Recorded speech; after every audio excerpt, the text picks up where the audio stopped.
about a moment in your life, a time when you were feeling like a frightened little kid on a roller coaster. In New York, we used to have a thing, I think it was on Channel 11, called The $1 Million Movie. And they would show the same movie 4 times a day. And whenever it was a movie I liked, I used to cut school and stay home and watch the movie. And anything with Bette Davis, you know, I knew I had to see.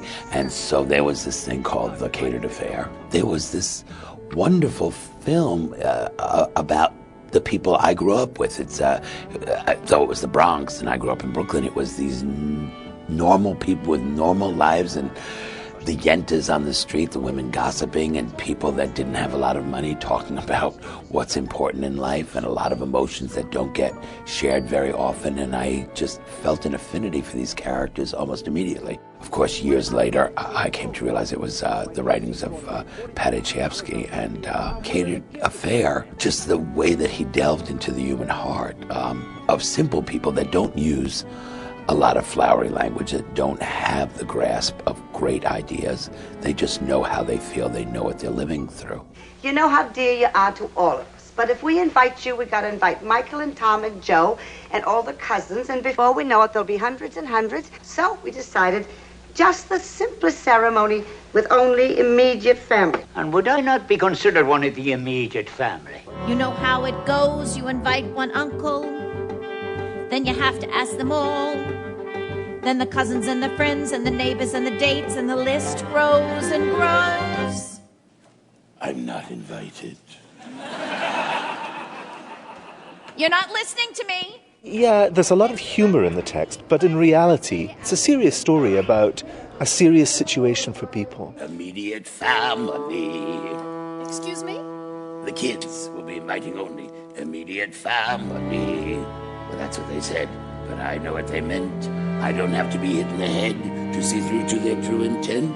But this is a very intimate piece about people who are leading very ordinary lives, and who may never sing in their really ordinary lives, but have something tied inside them, a passion tied inside them that gets released by the story. And that's the thing I'm interested in. You know, I'm interested in the kind of extraordinariness of these ordinary people, and that they could be you and me, really.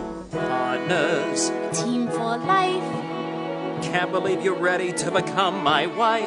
Guess you wait long enough, a dream just may come true. And I finally get to be partners with you. I always look for roles that have great journeys, but there was something in the human just condition about this woman that I related to in my early years. It was my grandmother growing up, and some of my mother in there, but I really knew these people.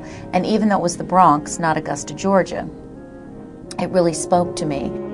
Everything's golden, nothing goes wrong inside the song, in this candlelight, on this perfect night. And then there they are, the impossibly beautiful pair.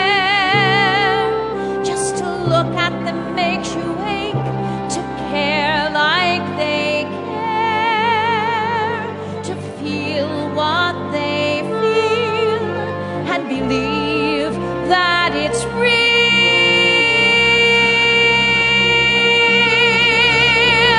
This is what getting married should be. I had this mistaken image of musical theater as being somewhat presentational or two-dimensional, or, you know, tap numbers and big sort of razzle-dazzle, which I don't really know how to do. And what's been so rewarding is to see how this piece has evolved, and yet it still does what I always want my music to do, which is resonates very deeply. Please, let's give her this one thing, Tom. One thing that's special for her. One thing she'll smile about all of her days. A beautiful catered affair. You know, everybody calls it it's a small musical. It is a small musical. It's a big play. Of course I want to give my kid a wedding, but I think blowing 20 years of savings on one night isn't right. Is that a crime? Why can't you see my side of things this one time? I nearly had another piece of the medallion. I nearly made that dream come true. Maybe wanting so much was being selfish, but I wanted it for you. I like to feel like I'm part of a team, like I play my position on the baseball team. And the position's always a little bit different. For a long time, I was a hero, and those were an awful lot of fun. But these parts, they're painful sometimes, but there's a lot of satisfaction to be had. You know, I saw Faith on television while I was watching dinner one night in high school, open Guys and Dolls, and they went backstage, and I was like, wow, isn't that cool? Years later, I wound up going to the same college as her, majoring in the same major, and now I'm playing her daughter on Broadway. It's kind of a dream come true. It's a good thing getting married. It's the thing that people do. Now you've found the fella for you. So you'll each wear a groove in your side of the bed. Each learn to ignore things the other one said. And you'll smile when you think about the day you were wed. Is that all? Oh, I guess. There are moments where, you know, I'll look at Faith, I've told her, and I was like, God, I saw my mom. When you said that, it was like I was talking to my mother, and I was reacting to you like I have. It brought me back to a different time and place. Please, I've been out here on my own. Now make your feelings known. Don't ever stop saying I love you.